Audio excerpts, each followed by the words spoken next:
আমরা চলে এলাম ইংরেজি দ্বিতীয় পত্রের পঞ্চম দিনের ক্লাসে। এখানে দুই দ্বারা বোঝানো হয়েছে প্রেজেন্টের চারটা ফর্ম শেষ, ফার্স্ট দ্বিতীয়টা। ফার্স্টের চারটা ফর্ম ধারাবাহিকভাবে হবে। এর মধ্যে ফার্স্টের এ মানে ফার্স্ট ইনডেফিনিট টেন্স। আজকে ফার্স্ট ইনডেফিনিট টেন্স নিয়ে আলোচনা করছি। চলে আসি স্ট্রাকচারে। ফার্স্ট ইনডেফিনিট গঠন প্রণালী হলো সাবজেক্ট প্লাস ভার্বের ফার্স্ট ফর্ম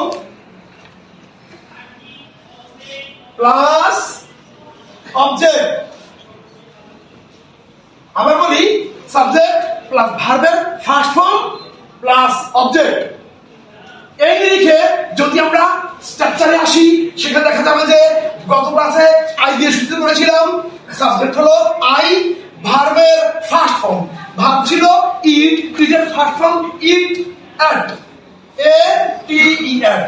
এরপর হবে object R I C E, rice, I ate rice, I ate rice. এরপর আসি সেকেন্ডে আছে কর্তা হলো হি, থার্ড পারসন সিঙ্গুলার।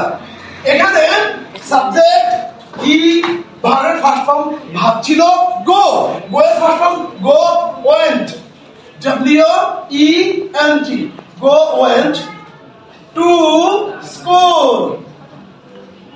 অনেকে বলতে পারে একই সেন্টেন্স দিয়ে বারবার করার উদ্দেশ্যটা কি? সেটা হলো টেন্সকে অতি সহজে চিনতে হলে একটা লাইনকেই, অর্থাৎ প্রেজেন্ট ইনডেফিনিট টেন্সের একটা বাক্যকে আমি 12টা বাক্যে নিতে পারি কিনা তা যাচাই করা। যখন আমি একটা বাক্যকে 12টা বাক্যে নিতে পারবো, তখনই আমার সম্পূর্ণ টেন্স শেখা হয়েছে বলে মনে হবে।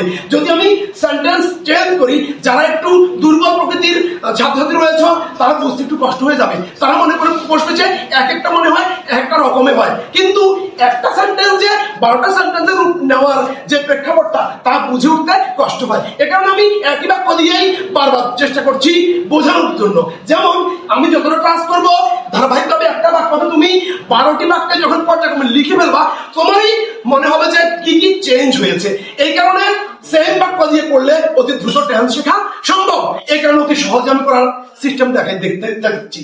ওকে, থ্যাংক ইউ, ভালো থাকো সবাই। আজকের জন্য ক্লাস শেষ।